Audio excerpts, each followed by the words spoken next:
অকুল্লুহুম আতিহি ইয়াউমাল কিয়ামাতি ফারদা। সূরা মরিয়মের 95 নম্বর আয়াতে আছে, কিয়ামতে প্রতিটি মানুষ আল্লাহর সামনে দাঁড়াবে।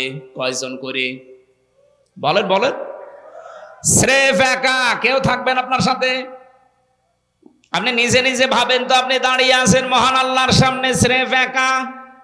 যে জীবন বানালেন, এই 60 বছর 50 বছর 40 বছরের জীবন, এখনই যদি আপনার পটল তোলা হয়ে যায়, এখনই যদি চোখ বন্ধ হয়ে যায়, আপনি দাঁড়িয়ে যা করেছেন জবাব দেওয়ার মতো আছে? এই চিন্তা ভাবনা যতক্ষণ পর্যন্ত দৃঢ়ভাবে আপনার ভেতরে না আসবে, ততক্ষণ আপনি নামাজ পড়তে পারেন, রোজা রাখতে পারেন, জুব্বা গায়ে দিতে পারেন, পীরের মুরিদ হতে পারেন, আপনার জীবন পরিচ্ছন্ন হবে না।